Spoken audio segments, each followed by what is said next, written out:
देखिए, हमारी थाना साइबर और इसके अलावा हमारी स्वाट टीम और सर्विलांस टीम के माध्यम से जो हमारे एएसपी साहब हैं, इन्होंने एक साइबर गैंग पे हम लोग काम कर रहे थे, जिसमें नवंबर में भी करीब 11 लोगों की गिरफ्तारी हुई थी यहाँ से कोतवाली थाना क्षेत्र से। उसी का एक एसोसिएट गैंग है ये अभी पांडेपुर थाना बड़ा लालपुर जनपद बनारस से गिरफ्तार किया है, जिसमें करीब 7 लोग मिले हैं। जिसमें एक शुभम जायसवाल हैं, ये थाना जमालपुर जनपद मिर्ज़ापुर के रहने वाले हैं। एक धनजीत यादव यादव हैं, ये थाना चंदबक जौनपुर के रहने वाले हैं। एक अजय यादव है, ये थाना चोलापुर जनपद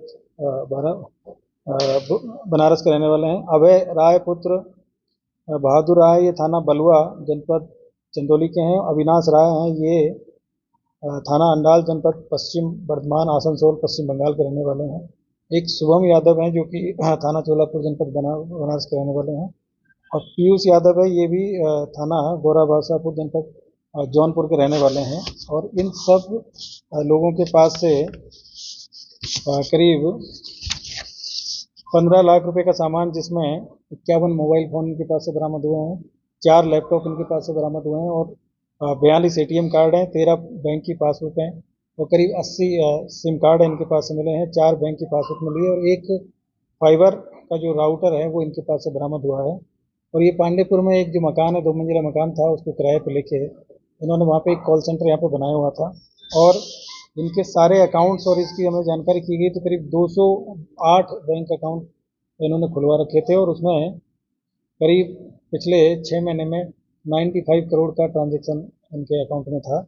और इनके जो सभी 208 अकाउंट हैं, उनमें से जिन जिन अकाउंट में पैसा था उनको फ्रीज करा गया, तो करीब 1 करोड़ रुपए की धनराशि उसमें फ्रीज कराई गई है। और ये लोग काफ़ी दिन से यहाँ पे काम कर रहे थे। आजमगढ़ में जो यहाँ पे जो छापा पड़ा था, उसके बाद ये लोग गिरफ्तार हुए थे, तो इन लोगों ने अपना यहाँ से जो बाकी जो गैंग मेंबर थे, उन्होंने अपना स्थान परिवर्तित करते हुए और ये बनारस में इन्होंने अपने आप को शिफ्ट कर लिया था।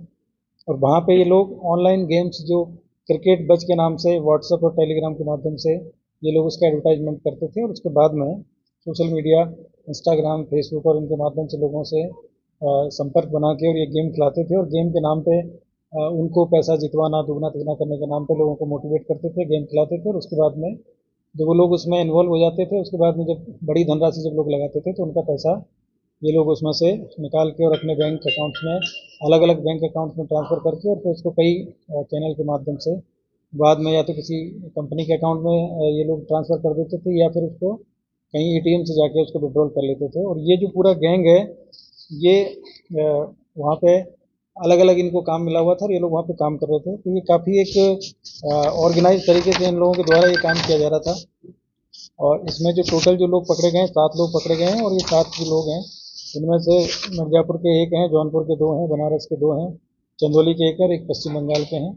और सामान जो मिला है वो 51 मोबाइल मिले हैं इनके पास से, 4 लैपटॉप हैं, 42 एटीएम कार्ड हैं, तो जो बैंक की पासबुक्स हैं। और इसके अलावा इनके पास से 20,000 का नकद भी मिला है, और 208 अकाउंट इन्होंने अब तक इस पूरे साइबर फ्रॉड को करने में यूज किए थे, तो उनकी डिटेल्स हम लोग निकलवा रहे हैं बैंक के माध्यम से। और उसमें जो ट्रांजैक्शन है वो करीब 95 करोड़ का ट्रांजैक्शन, तो हम लोगों ने अभी तक उसको एनालिसिस किया है। बाकी चीज़ पर भी काम चल रहा है। तो ये काफ़ी ऑर्गेनाइज तरीके से एक जो गैंग यहाँ पे काम कर रहा था, पहले आजमगढ़ में पकड़े गए थे, और उन्हीं के जो साथी है फिर यहाँ पकड़े गए हैं।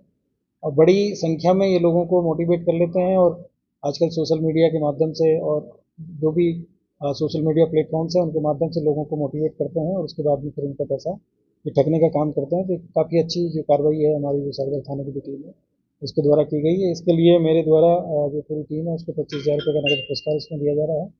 और बाकी जो पूर्व में 11 लोग पकड़े गए थे, और ये 7 लोग जो पकड़े गए हैं, अभी इसमें इनके जो मास्टरमाइंड हैं और जो लोग इनको ऊपर से जो इनको खिलाते हैं और जो ऑर्गेनाइज कर रहे हैं, जिन पे हम लोग काम कर रहे हैं, उनके जो बैंक अकाउंट्स के माध्यम से, उनके जो मोबाइल जो आपस में जो उनका कन्वर्जेशन है, वो सारी चीज़ों की जानकारी करके और उन लोगों के बारे में जानकारी की जा रही है। अभी तक ये जो लोग मिले हैं, ये लोग सिर्फ अकाउंट में जो अकाउंट मेंटेन करने का काम, गेम चलाने का काम करते थे। इनका जो और जो इनके जो मास्टरमाइंड है वो अभी तक इसमें पकड़े नहीं गए हैं, उनको ट्रेस आउट किया जा रहा है। उनकी जानकारी इनको भी, मतलब जो गैंग मेंबर पकड़े गए हैं अभी तक, तो ये भी ऊपर वाले लोगों को प्रॉपर तरीके से नहीं जानते हैं। अभी तक कुछ लोगों की जानकारी है, उस पर हमारी टीम काम कर रही है। और एक दूसरी जो चीज़ है कि ये जो लोग हैं, ये बहुत ही स्मार्ट तरीके से ये सारा काम कर रहे थे। और सारा जो पैसा है वो जो बड़ी कुछ फर्जी कंपनियां इन्होंने रजिस्टर करा रखी है उनके अकाउंट में ट्रांसफ़र कर दे रहे हैं। कुछ लोगों के द्वारा एटीएम से विड्रॉल करके और कुछ सामान की परचेजिंग भी की गई है। तो हम लोग इस पे काम कर रहे हैं और इसमें इन्होंने जो मोबाइल जो होता है इनके पास में जो इनसे भी जो लोग संपर्क करते हैं तो उसको इन्होंने कॉल स्पूफिंग करके और उसमें जो नंबर है वो इंटरनेशनल कॉलिंग का नंबर होता है। और अभी तक जो नंबरों की जो इन्होंने जो पता चला है कि उसमें एक जो नंबर है वो श्रीलंका से जुड़े हुए हैं, एक यूएई के जो उनके जो पिन कोड है वहाँ के जो सब सब्सक्राइबर जो कोड है उसका यूज इनके द्वारा करके और इंटरनेशनल कॉलिंग करके ये लोग इस तरीके से लोगों को मोटिवेट करते हैं जिससे कि वो पकड़े ना जा सके मतलब। और मुझे लग रहा है कि हम लोगों ने जो काम किया है ये लोग यहीं के लोकल लोग हैं और इस तरीके से जो इंटरनेट कॉलिंग के माध्यम से लोगों को ठगने का काम करते हैं तो उस पर हम लोग काम कर रहे हैं, जल्दी उन लोगों को भी हम लोग उसमें पकड़े। सर, इस पूरे मामले में श्रीलंका, यूएई और भारत में ये लोग कैसे नेटवर्क बनाए हुए थे? जैसे क्या ग्रुप के ही माध्यम से बनाए थे या टेलीफोनिक वार्ता भी लोगों के बीच में होती थी किसी से? देखिए मैंने जैसे आपको बताया कि ये लोग जो इनके जो मास्टरमाइंड हैं उन लोगों के द्वारा कुछ लोगों को मोटिवेट करके अपनी कंपनी में काम करने के लिए उनको मोटिवेट किया जाता था, फिर उनको एम्प्लॉयमेंट दिया जाता था और इनको 20 से 25 हज़ार रुपये पर मंथ की तनख्वाह मिलती है। इसके अलावा इनको फेक अकाउंट कहीं और जगह से मिलते थे, सिम कार्ड है वो कहीं और जगह से अरेंज किए जाते थे और उसके बाद में इन लोगों का काम था कि जो पैसा आता था उसको जो गेमिंग ऐप के जो अकाउंट है उससे निकाल के दूसरे अकाउंट में डालना, फिर दूसरे अकाउंट से कोई दूसरे अकाउंट में डालना और कैश विड्रॉल कर लेना, फिर कोई और आदमी आके उनसे कैश ले जाना, फिर दूसरे को उसको डाल देना। तो ये एक बहुत ही ऑर्गेनाइज तरीके से काम करने वाला एक गैंग है, इस पर हम लोग काम कर रहे हैं। और कुछ इनके और लोग हैं जो कि मतलब वो हमेशा इंटरनेट इंटरनेट कॉलिंग है उसी के माध्यम से ही इनसे कांटेक्ट करते हैं। तो उनकी एक्चुअल जो जानकारी इन लोगों के पास में नहीं है, हम लोग इसमें काम करें।